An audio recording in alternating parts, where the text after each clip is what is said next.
প্রিয় দর্শক, আসসালামু আলাইকুম। আমি এখন যে জায়গাটিতে আছি এটি কক্সবাজার জেলার ঈদগাঁও উপজেলার নাপিতখালী ইউনিয়নের একটি জায়গা।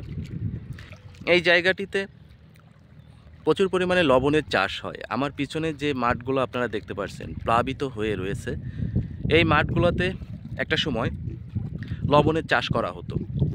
যেহেতু এখন বর্ষার সময় প্রচণ্ড বৃষ্টিপাত, যার ফলে এই মাঠগুলোতে প্রচুর পরিমাণে পানি জমা হয়েছে। এর ফলে লবণের চাষ এখন আর করা সম্ভব হচ্ছে না। তবে এই যে জমাকৃত পানি, এই পানিকে ব্যবহার করে কৃষক ভাইরা এই লবণের মাঠগুলোতেই চিংড়ির যে চাষ সেটি করে থাকেন। তবে পরবর্তী সময় যখন এই জায়গাটিতে আর পানি থাকবে না বা পানি অপসারিত হয়ে যাবে, তখন আবার পুনরায় এই জায়গাতে লবণের যে চাষ সেই চাষটি করা হবে।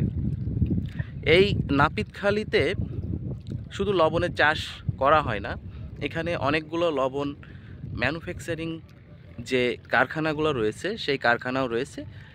এখান থেকে লবণগুলো চাষ করে কৃষকেরা সেই ফ্যাক্টরিগুলোতে দেয় এবং সেখানটিতে বিভিন্নভাবে রিফায়ারিংয়ের মাধ্যমে একটা সলিড বা আমরা যে খাবার লবণগুলো খেয়ে থাকি সেই লবণের রূপান্তরিত করা হয় বা প্যাকেটজাত করে বাজারজাত করা হয়। এখানে বেশ কিছু কোম্পানি রয়েছে যারা এই কাজগুলো করে থাকে।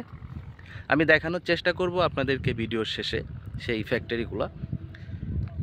তবে এই যে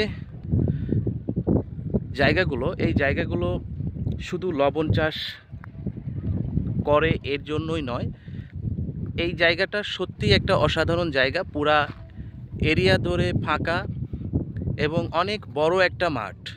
আপনারা একটু লক্ষ্য করলে দেখতে পাবেন যে এই বিশাল মাঠের মাঝ দিয়েই সুন্দর রাস্তা চলে গিয়েছে। এই রাস্তার দুই পাশে পানি।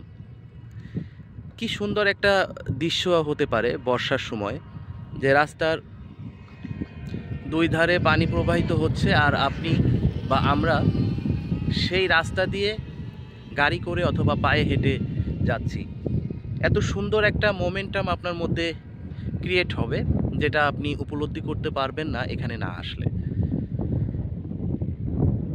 প্রচণ্ড বাতাস এবং পানির যে শব্দ, সেই শব্দগুলো আপনার অবশ্যই মন জোড়ায় নেবে। যাই হোক, জায়গাটি বিকেলের দিকে আরও বেশি দর্শনার্থী এসে হাজির হয় এবং আরও বেশি মানুষের পদার্পণ এখানে দেখা যায়। আপনারা যারা এর আশপাশে আছেন, কেউ আসেননি, চাইলে তারা মনের রিফ্রেশমেন্টের জন্য এই জায়গায় এসে একটু ঘুরে যেতে পারেন। সেক্ষেত্রে মনটা ভালো লাগবে। মনটা যদি আপনাদের কোনো কারণে খারাপ থাকে, তাহলে অবশ্যই এই জায়গায় এসে আপনারা যদি একটু নিরিবিলি সময় কাটান, তাহলে আপনাদের মনের যে প্রশান্তি, সেই প্রশান্তিটা ফিরে আসবে। যাক, আজকের ভিডিওতে আসলে কোনো মেসেজ দেওয়ার উদ্দেশ্য আমার নেই। জায়গাটি দিয়ে যাচ্ছিলাম, হঠাৎ করে মনে হলো যে এই জায়গাটির একটা ভিডিও করা দরকার, সেই জন্যই ভিডিও করছিলাম। আশা করি আপনাদের আজকের ভিডিওটি ভালো লাগবে। যারা আপনারা এর নিকটবর্তী স্থানে রয়েছেন, অর্থাৎ ঈদগাঁও উপজেলার নাপিতখালীর পার্শ্ববর্তী বা কক্সবাজার জেলার পার্শ্ববর্তী আছেন, তারা চাইলে এই জায়গাটিতে এসে ঘুরে যেতে পারেন। ভালো থাকবেন, সুস্থ থাকবেন। আসসালামু আলাইকুম।